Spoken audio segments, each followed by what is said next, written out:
Hello and welcome to another Thoughts at Scale session. I wanted to cover strategies regarding change management and ways to focus on change inside of your organization and make sure that you can minimize that resistance as much as possible. One of the things that's natural, I think, in any organization is that as you grow, as your organization matures, you're going to experience change, and it's just one of those natural things. We're going to go through a lot of different resources today in terms of change, and one of the things that I've created is a spreadsheet that has a lot of different tools in it.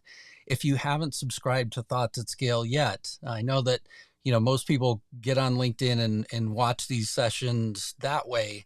But I do have a website where you can subscribe to the resources that I make available every week. And essentially that can be found here. So you go to thescalingmethod.com/thoughts at scale, and you'll be able to quickly subscribe. And essentially by subscribing, what I do is I try and create a summary for you of the session that happened this week.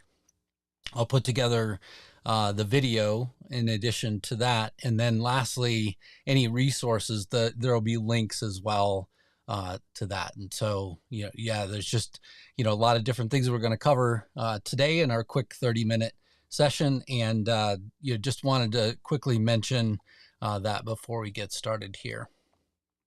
As you think about change and the way that change really comes about in any organization, one of the things to keep in mind is that anytime that your organization shifts, one of the questions that you should always be asking yourself is whether or not if you should be considering doing some sort of proposed structured change event as a part of it. And so I tried to put together just this list that did some quick brainstorming in terms of key areas inside of an organization you might want to be thinking about change management, and when should you be thinking about having some sort of change plan and a vision and all those sorts of things inside of your organization. And if your company's one that, let's say, is growing and expanding, it's a key time to think about one, having a change plan and things like that, but also some of these more insignificant shifts inside of the organization.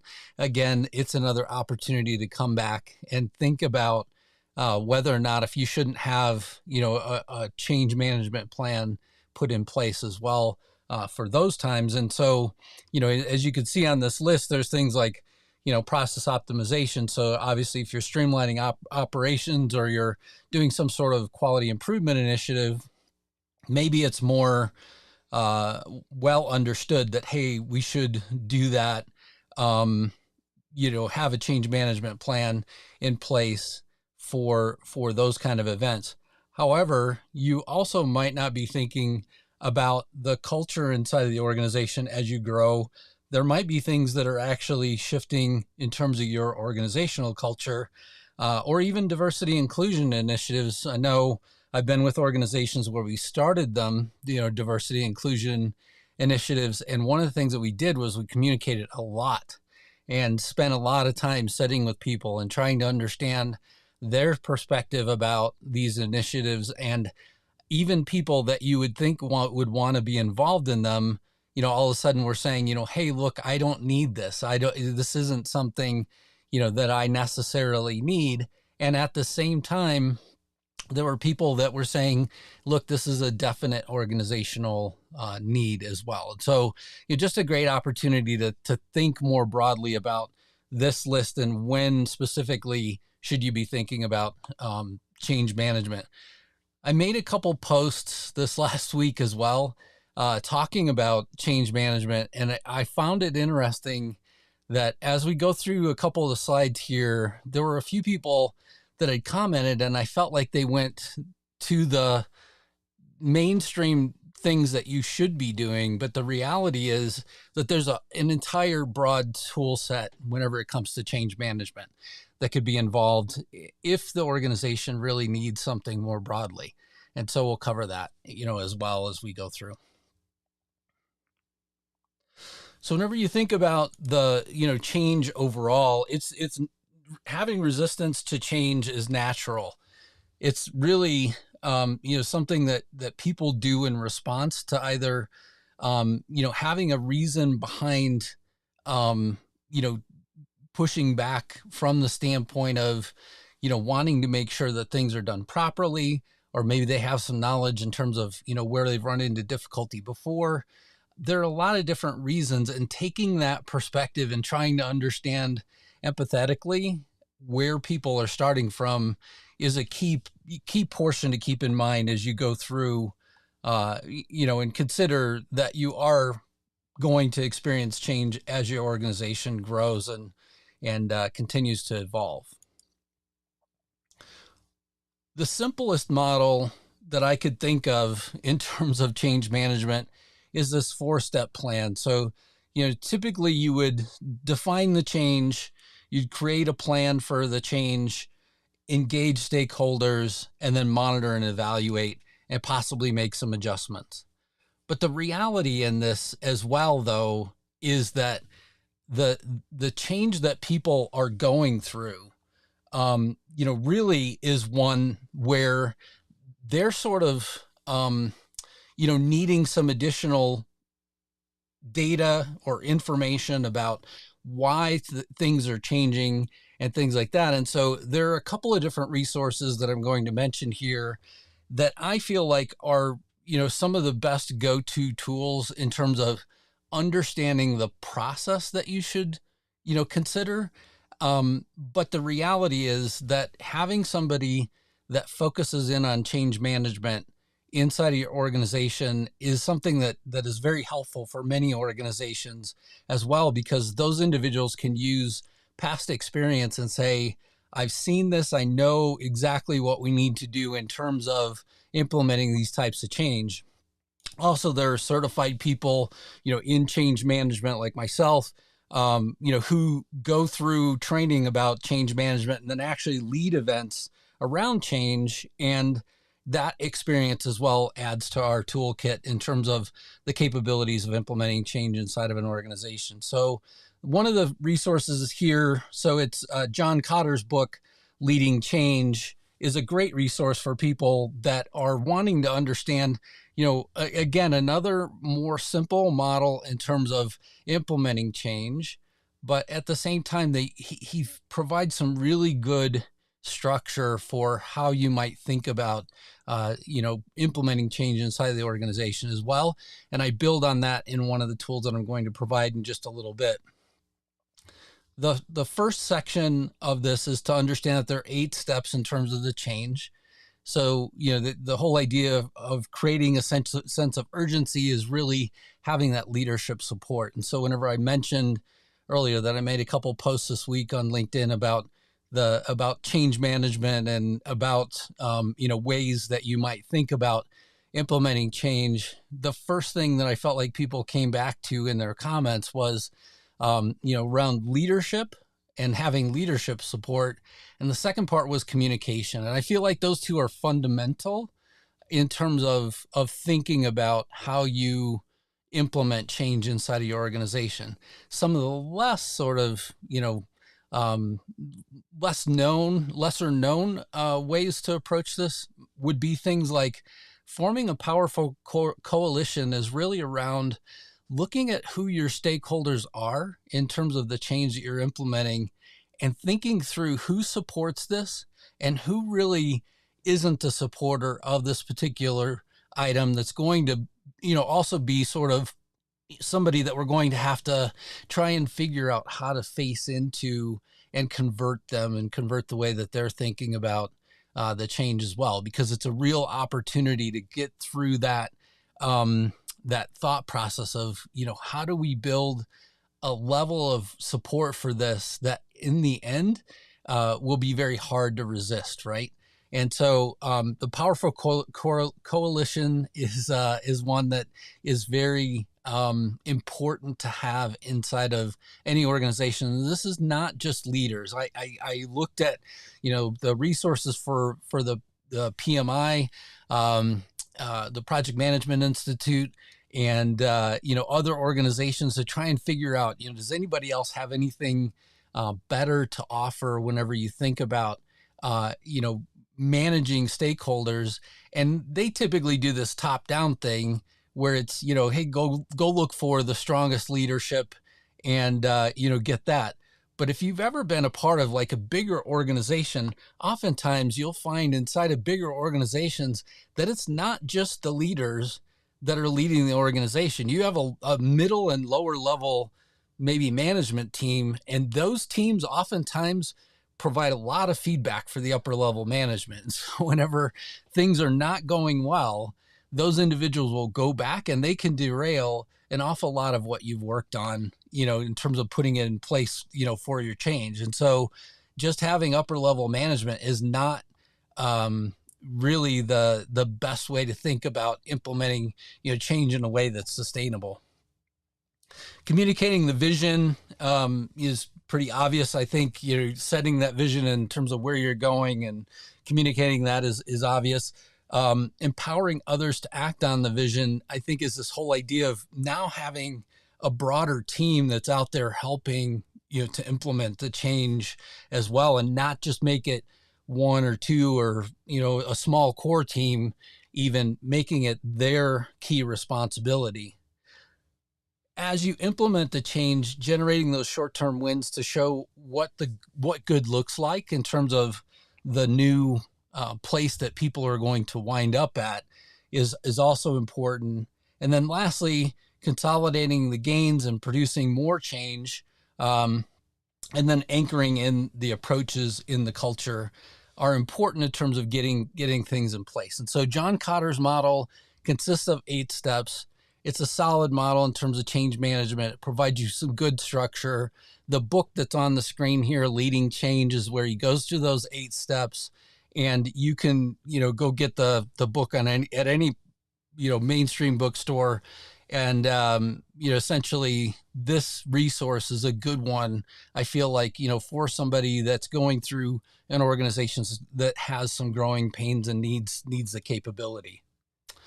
The next one up here is the ADKAR model. And I remember whenever I first read this book, and it was interesting to me because it has some of the same fundamentals as the John Kotter Leading Change book, but there is a lot more structure, I would say, with regards to what is proposed here. And so the whole idea is that you run into resistance and change because maybe people are not aware of the reason why they need to change.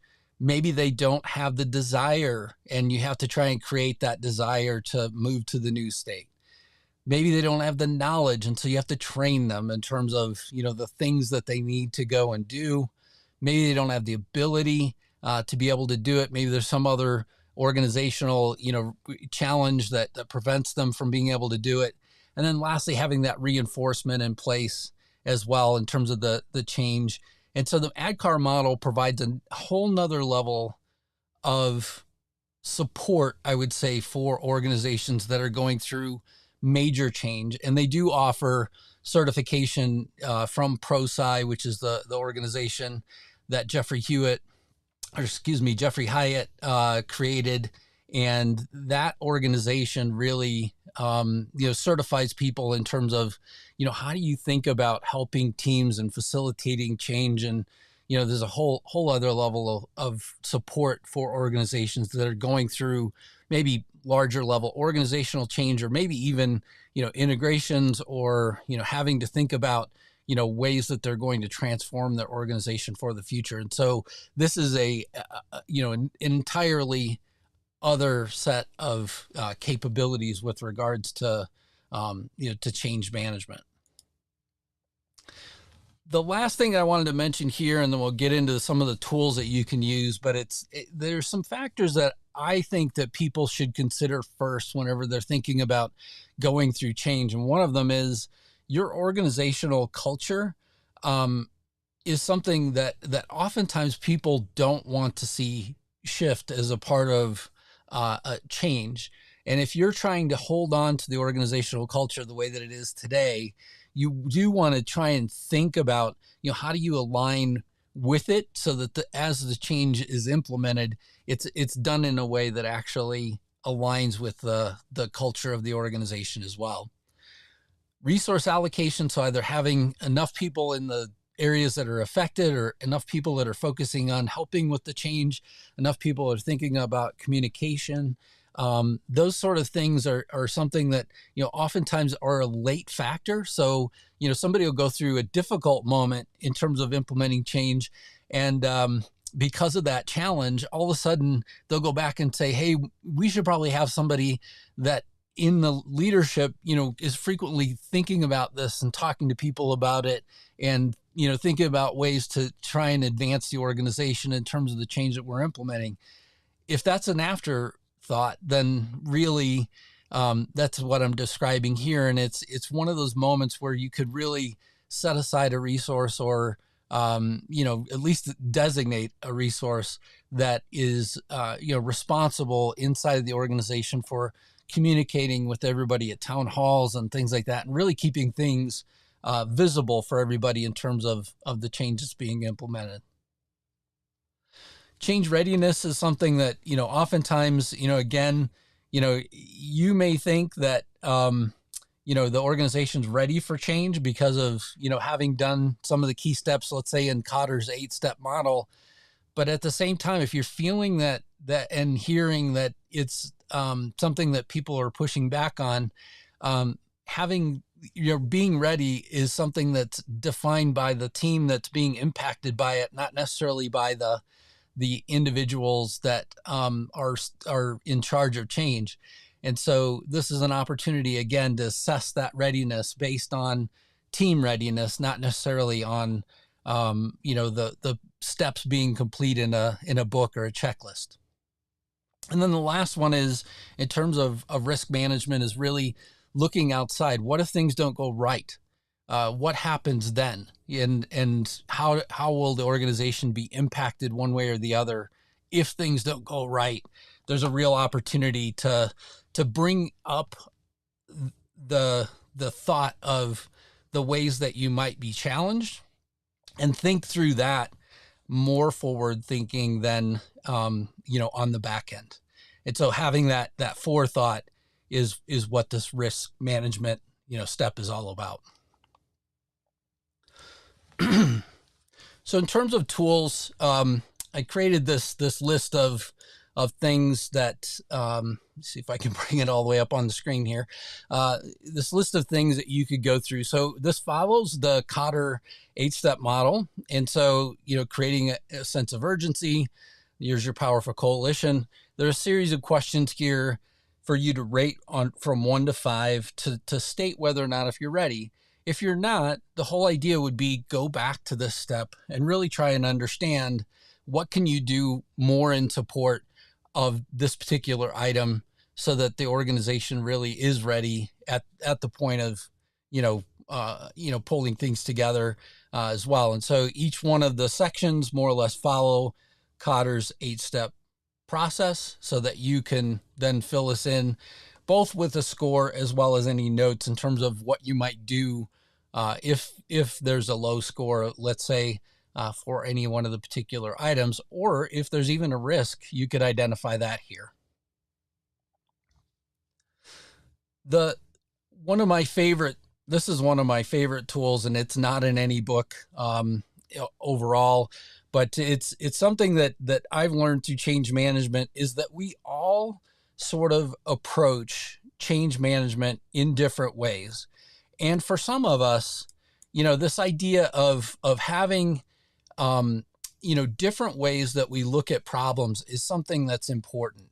And so having a model that then again, or a framework that then again you can base, some key decisions around is important. And so if you're somebody who needs let's say the logical reasons around, why you should change, oftentimes the data around that will help people through the logical reasons of why they should, implement a particular, change or support it and not resist it.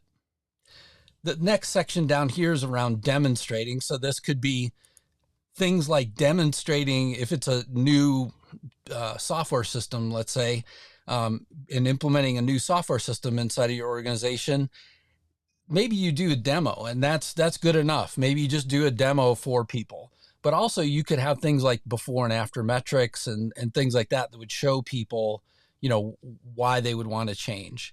And so that's demonstrate. And then the third one down here is more centered around demand. And I want to lightly use demand because you could say that there's a need to have a leader come back and say that this needs to be done. And this is the way that we do things from now on. And, let's just say, you're implementing a new ERP or a new CRM, and this is the way that we're going to work from now on, and move things forward. Or maybe you're implementing metrics and similar sort of thing.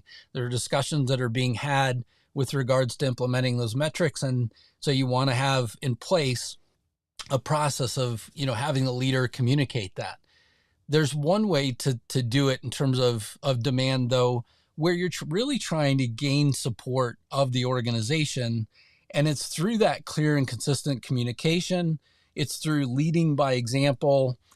Maybe the leader, has to have in place, some of these things, or even just openness and feedback, and having that in place would be, something that would support the organization in terms of moving in that direction. And so, again, data, demonstrate, and demand are the three things that are on here. And, so the whole idea is, more or less to provide some examples in the second column, for you to follow through.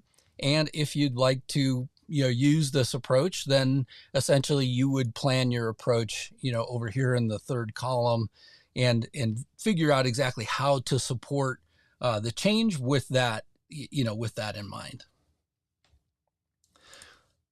And the last one that I wanted to go through really quickly, and I mentioned this whenever I was going through the slide presentation, is this idea of having having more of a matrix in place that really sort of examines key stakeholders in addition to the way that they're thinking about the change itself. And so the whole idea around this, again, was to, really create a way that you could have, thoughts around how much influence does somebody have in the change that you're implementing inside of your organization? What is their level of importance? Maybe, they have a lot of influence, but they don't, have a lot, hold a lot of importance with regards to this particular change. So you might score that low, but let's say that they're actually against it. That might be something, again, that you want to keep in mind. And so having that support for change and keeping in mind whether or not if somebody really supports the change is something that's really key as you think about the process and path forward with regards to implementing change. And so, this 3-step scoring system, really would allow you to come back and look at people that have, let's say, high influence, that, may or may not be important for this particular project that you're doing, and you scored that. And then also, whether or not if they support the change is something that you do want to come back to, lastly, and make sure that you really understand, if somebody is truly against the change, what do you do to react to that?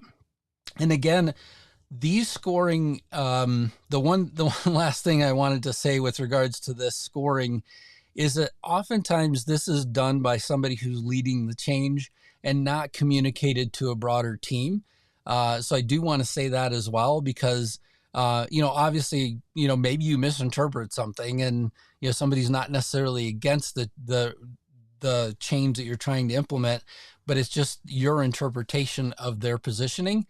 And you want to go back and validate this with the individual. You would want to not necessarily show them the scoring, but you'd want to ask them questions that validate the answers that are going into here, especially if you think that for some reason the individual has a high level of importance for your project.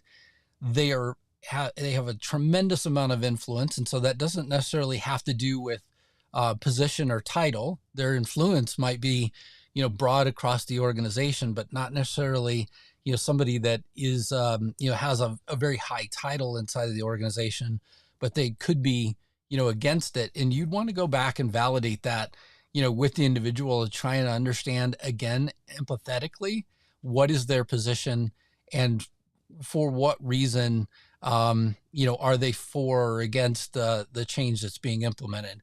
That level of understanding will then give you a normal way to sort of approach the resistance that you're seeing and try and find a way back to getting that person, on board.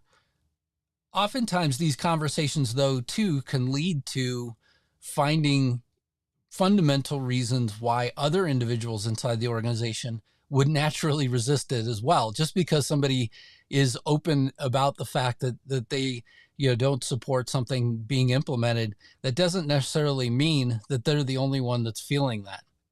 They might just be the only one who's communicating it.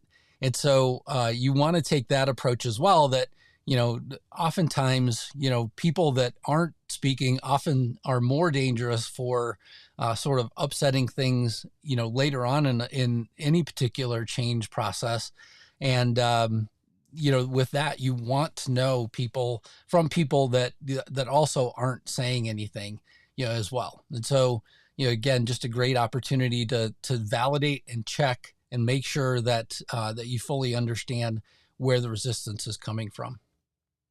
I hope the session has been helpful for you. And if you have any questions about change management, would like to have any further discussion about change management in your organization, I'm always open to that. Please feel free to go to my website. So it's 5280lsc.com, 5280 Life Science Consulting, LSC, and 5280lsc.com, and then just click the button to schedule a call. So thanks a lot for joining, and I hope you have a great week.